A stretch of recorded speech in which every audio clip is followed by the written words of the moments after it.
Hello friends, welcome to my YouTube channel. My name is Harjeet Kaur. हम कर रहे थे बायो के ऑब्जेक्टिव क्वेश्चंस, जिसमें हमारा टॉपिक चल रहा है ह्यूमन फिजियोलॉजी।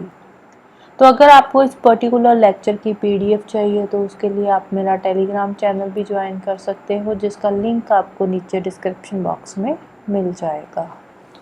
तो शुरू करते हैं। क्वेश्चन नंबर 121 है acetyl choline. Acetyl choline is, क्या है ये एसिटाइल कोलिन? एसिटाइल कोलिन जो है ये एक अमाइनो एसिड है दैट एक्ट्स एज न्यूरोट्रांसमीटर। क्या है ये? एक अमाइनो एसिड है।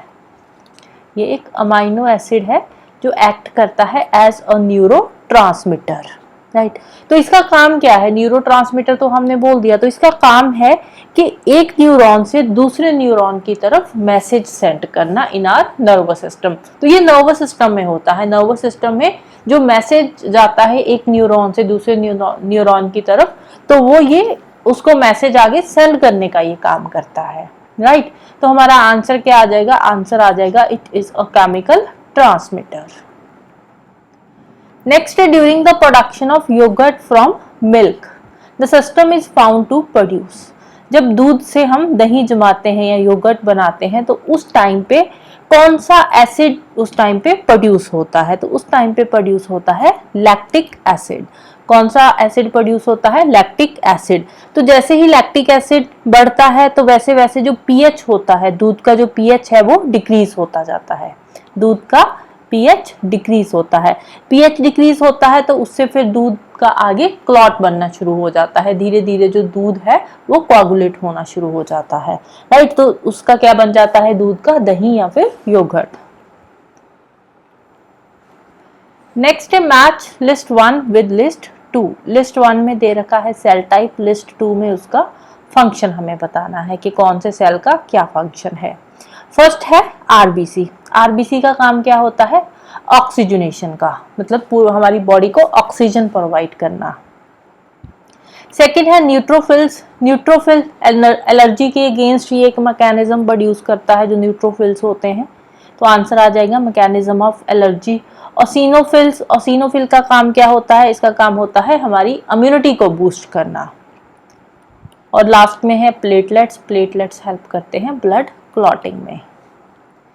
नेक्स्ट है mid brain contains. Mid brain, brain जो है हमारे इसके 3 पार्ट्स होते हैं। सबसे ऊपर वाला फोर ब्रेन आ गया, उसके बाद ये छोटा सा पार्ट है मिड ब्रेन का, और सबसे नीचे आ गया हाइंड ब्रेन। तो ये 3 पार्ट्स है। तो मिड ब्रेन में इन चारों में से कौन सा पार्ट आ जाता है? तो मिड ब्रेन का पार्ट है कॉर्पोरा क्वाड्रिजेमिना। तो corpora quadrigemina is a part of mid brain.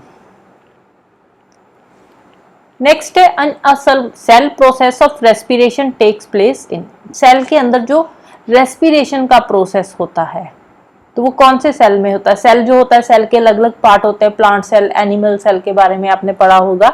तो सेल के अंदर अलग अलग ऑर्गेनेलीज होती है, जैसे माइटोकॉन्ड्रिया, राइबोसोम्स, लाइसोसोम्स, प्लास्टिड्स। ये सारी क्या है? ऑर्गेनेलीज है जो सेल में प्रेजेंट होती है। तो सेल में जो रेस्पिरेशन होता है, रेस्पिरेशन का काम कौन सी ऑर्गेनेली में होता है? तो रेस्पिरेशन का काम होता है माइटोकॉन्ड्रिया। रेस्पिरेशन में हेल्पफुल होता है माइटोकॉन्ड्रिया।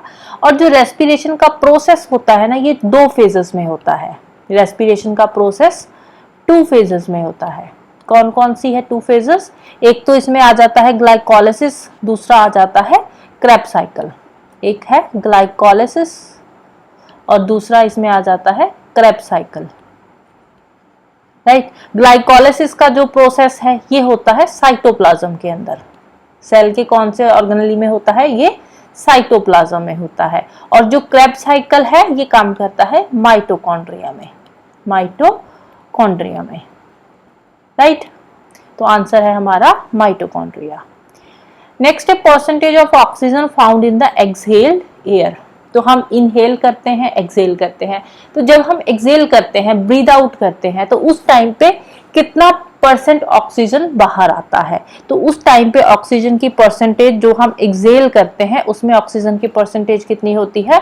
अराउंड 60%। ऑक्सीजन की परसेंटेज कितनी होती है? 60%। और उसमें कार्बन डाइऑक्साइड की परसेंटेज कितनी होती है?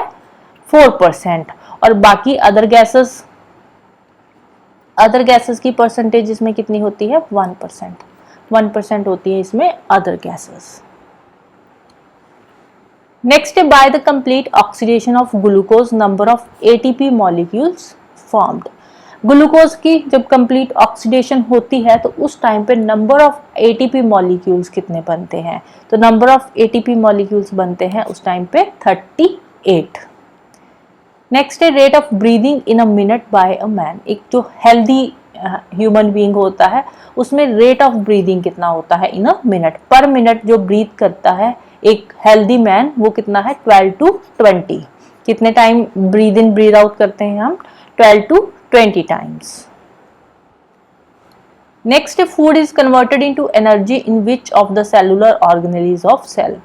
कौन सी ऑर्गेनेली के अंदर जो फूड है वो एनर्जी में कन्वर्ट होता है? सेल है, सेल में अलग अलग ऑर्गेनेलीज है, तो उसमें से कौन सी ऑर्गेनेली में फूड जो है वो एनर्जी में कन्वर्ट होता है? तो कौन सी ऑर्गेनेली है?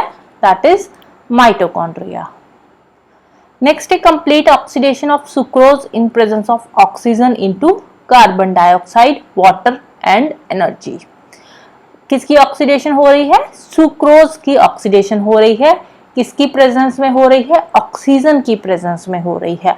और सुक्रोज किस में कन्वर्ट हो रहा है? Carbon dioxide plus water and कुछ एनर्जी उसमें रिलीज हो रही है, राइट। सुक्रोज किस में कन्वर्ट हो रहा है? Carbon dioxide, water and energy उसमें से रिलीज हो रही है in the presence of oxygen. ये जो रिएक्शन हो रही है ये ऑक्सीजन की प्रेजेंस में हो रही है। तो जो ऑक्सीजन की प्रेजेंस में रिएक्शन होती है उसको बोलते हैं एरोबिक रेस्पिरेशन, राइट। ऑक्सीजन की प्रेजेंस में जो रेस्पिरेशन या रिएक्शन होती है वो होती है एरोबिक, तो एरोबिक रेस्पिरेशन हो जाएगी। अगर ऑक्सीजन की एब्सेंस में जो रेस्पिरेशन होती है उसको बोलते हैं अनारोबिक रेस्पिरेशन। तो एनारोबिक रेस्पिरेशन जो है ये ऑक्सीजन की एब्सेंस में होती है, तो यहाँ पे ऑक्सीजन की प्रेजेंस में हो रही है तो ये होगी एरोबिक रेस्पिरेशन। नेक्स्ट है percentage of carbon dioxide found in exhaled air. जब हम ब्रीद आउट करते हैं तो उसमें कार्बन डाइऑक्साइड की परसेंटेज कितनी होती है? तो कार्बन डाइऑक्साइड की परसेंटेज होती है 4%। नेक्स्ट है वॉल्यूम ऑफ एयर इंस्पायर्ड और expired with each normal breath is known as.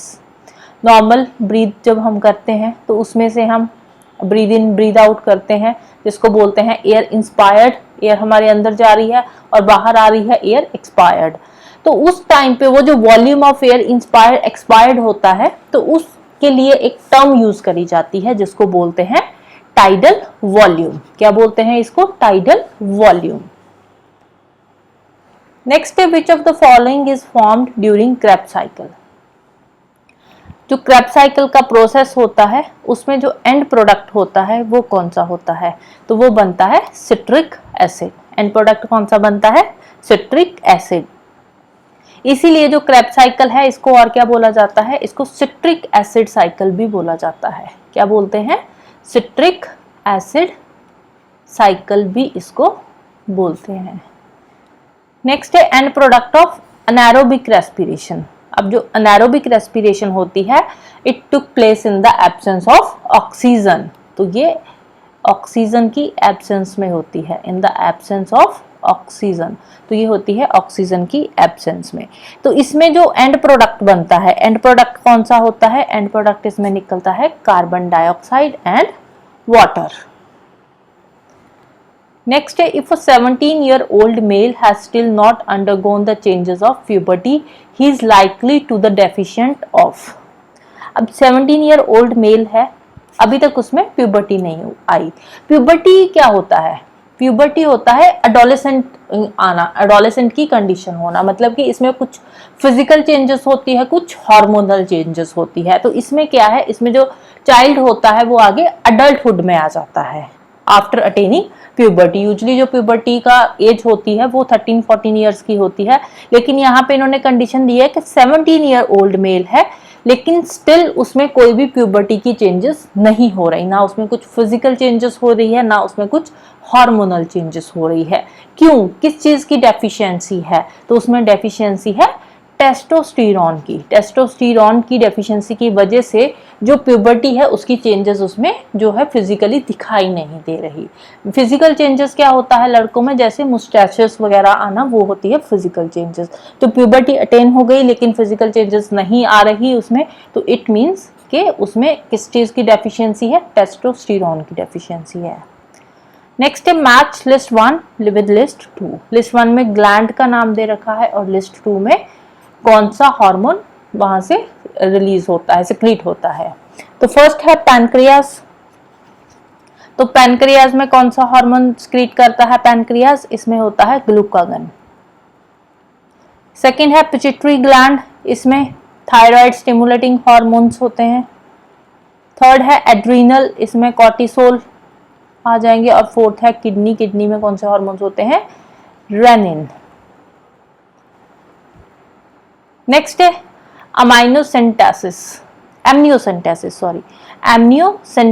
Should be strictly followed to. Amniocentesis क्या होता है, एमनियोसेंटेसिस एक तरह का एक टेस्ट होता है जिसमें कि जो फीटस होता है, फीटस में अबनॉर्मलिटीज डिटेक्ट करी जाती है कि कोई हेरिडिटरी अबनॉर्मलिटीज तो नहीं आ रही फीटस में। तो एमनियोसेंटोसिस में क्या होता है, ये एक टेस्ट है, इसमें जो फ्लूइड का टेस्ट लिया जाता है तो उसमें डिटेक्ट करा जाता है कि कोई जो फीटस है उसमें कोई हेरिडिटरी अबनॉर्मलिटीज तो नहीं है। तो हेरिडिटरी अबनॉर्मलिटीज में बेसिकली उसमें देखा जाता है कि जो बेबी है उसमें कोई क्रोमोसोम्स, कोई जो क्रोमोसोमल पेयर्स होते हैं वो कम या ज्यादा तो नहीं, जिसकी वजह से आगे जैसे ऑटिज्म जैसी बीमारियां होती है। तो इसमें बेसिकली क्रोमोसोम्स का जो नंबर है वो चेक किया जाता है। नेक्स्ट है विच gland in the human body regulates the secretion of hormones from the pituitary gland.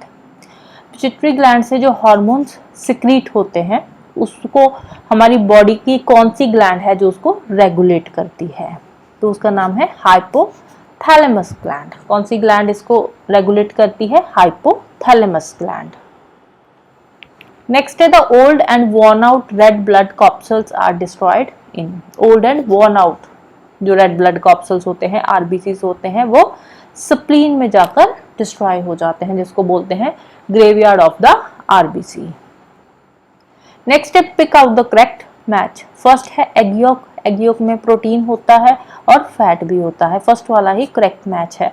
Second क्या है, फ्लैशी फूड्स। फ्लैशी फूड में प्रोटीन तो होता है लेकिन इसमें कैल्शियम नहीं होता। थर्ड है फिश। फिश में विटामिन तो होते हैं लेकिन इसमें स्टार्च नहीं होता। मिल्क में मिनरल्स होते हैं लेकिन इसमें फाइबर नहीं होता। तो करेक्ट मैच आ जाएगा option A, egg yolk, protein and fat. Right, so that's all for today. Hope you like this video. Thank you. Bye bye and have a nice day.